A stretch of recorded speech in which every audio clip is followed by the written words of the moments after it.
Assalamualaikum warahmatullahi wabarakatuh. Sebelumnya, perkenalkan, nama saya Kamala Kurotayun dari Elektro Angkatan 2018. Di sini saya mengambil konsentrasi elektronika. Di sini saya akan menjelaskan tentang apa itu etika profesi. Ya, etika profesi merupakan sikap etis yang menjadi bagian integral dari sikap hidup dalam menjalankan kehidupan sebagai pengemban profesi itu sendiri. Dalam menjalankan etika profesi, maka dibutuhkan penyusunan kode etik profesi. Apa itu kode etik profesi? Kode etik profesi merupakan perumusan norma-norma, nilai-nilai moral yang menjadi indikator perilaku kelompok profesi tertentu. Jadi setiap profesi itu mempunyai kode etiknya sendiri, di mana kita tidak boleh secara seenaknya sendiri melanggar perilaku itu. Karena saya mengambil konsentrasi elektronika, maka saya akan memaparkan tentang kode etik profesi yang ada di elektronika itu sendiri.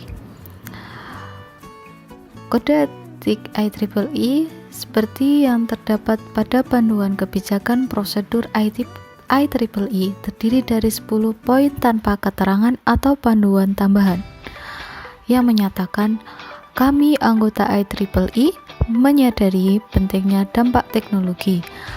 Kami mempengaruhi kualitas hidup di seluruh dunia dan dalam menerima kewajiban pribadi terhadap profesi. Kami, anggotanya dan masyarakat yang kami layani, dengan ini kami berjanji untuk melakukan tindakan etis yang tertinggi dan profesional dan sepakat. 1. Menerima tanggung jawab dalam membuat keputusan rancangan bangunan perangkat lunak konsisten dengan keamanan, kesehatan, dan kesejahteraan publik dan sesegera mungkin memberitahukan faktor yang dapat membahayakan publik atau lingkungan. 2. Menghindari konflik kepentingan yang nyata atau mungkin terjadi dan memberitahukan ke pihak yang terlibat jika hal ini terjadi. 3. Bersikap jujur dan realistis dalam memberikan klaim atau perkiraan berdasarkan data yang ada. 4. Menolak penyuapan dalam bentuk apapun. 5. Meningkatkan pemahaman akan teknologi penggunaannya yang tepat dan konsekuensi potensialnya. 6. Menjaga dan meningkatkan kompetensi teknis dan mengambil tugas teknis untuk orang lain hanya jika memenuhi kualifikasi dengan pelatihan atau pengalaman atau setelah pemberitahuan lengkap tentang keterbatasan. 7. Mencari, menerima, dan menawarkan kritik yang jujur tentang teknis pekerjaan yang menyadari dan mengoreksi kesalahan dan memuji kontribusi orang lain. 8. Memperlakukan semua orang secara adil tanpa memandang ras, agama, gender, kecacatan, umur, atau asal negara. 9. Menghindari menyakiti orang lain, hak milik orang lain, reportase, atau pekerjaan yang dengan tindakan kesalahan atau membahayakan. 10. Membantu kolega dan rekan kerja dalam mengembangkan profesional atau untuk mendukung mereka dalam kode etik ini.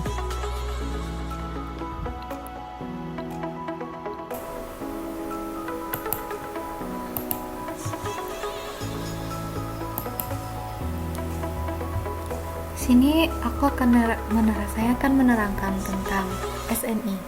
Sebenarnya kode SNI itu bukan hanya untuk air minum atau mineral saja, tapi SNI pun juga pada bahan-bahan elektronik juga ada.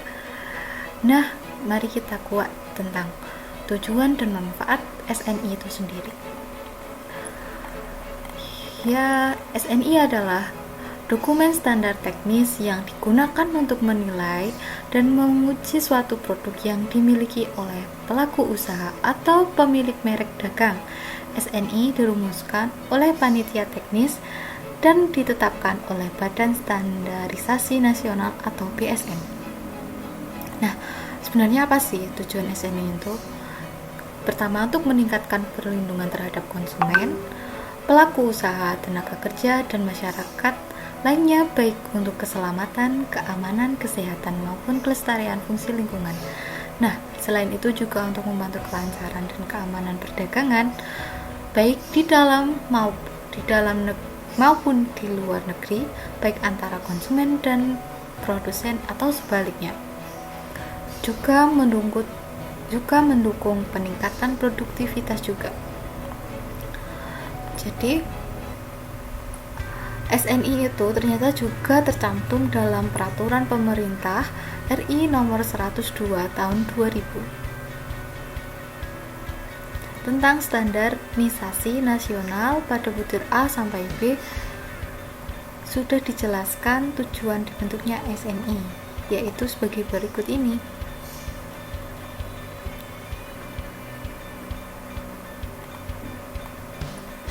Nah, ini juga ada manfaat SNI loh, yaitu 1. Mendorong terciptanya produk berkualitas, memudahkan mendapatkan produk berkualitas, meningkatkan daya saing bagi para produsen, dan juga memberikan perlindungan bagi barang lokal. Nah, ketika kita tidak memilih barang-barang yang tidak ber-SNI, termasuk barang elektronik itu sendiri, maka kita tidak memberikan perlindungan bagi barang lokal. Di sini saya mendapatkan sebuah produk, dan di sini tidak ada kode SNI-nya. Nah, padahal tadi kita sudah membahas ya, padahal dengan adanya kode SNI itu kita dapat memperoleh produk yang berkualitas. Di sisi itu, dengan adanya kode SNI akan meningkatkan daya saing, sehingga produsen akan berlomba-lomba menciptakan produk yang berkualitas dengan teknologi yang berkualitas. Nah, mengapa ini melanggar kode etik?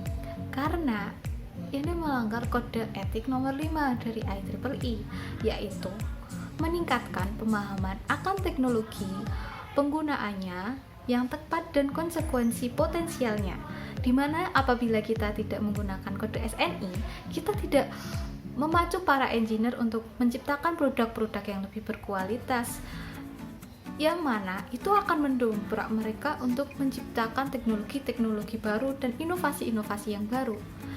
Selain produk ini, saya juga menjumpai beberapa produk yang tidak menggunakan kode SNI. Selain mouse, saya juga menjumpai beberapa laptop dan juga charger HP yang notabene harganya memang lebih murah daripada yang sudah tersertifikasi dengan standar SNI. Nah, keuntungnya apa sih kita punya produk yang berkode SNI ini? Nah, ternyata setelah saya buktikan sendiri, saya itu mempunyai produk yang berlabel SNI dan tidak ber-SNI. Ternyata lebih awet yang mempunyai kode SNI. Nah, karena SNI itu juga menjamin konsumen puas dengan produknya itu. Nah, kenapa kita tidak beralih pada produk yang berlogo SNI saja? Sekian dan terima kasih. Apabila ada tutur kata yang salah, saya mohon maaf.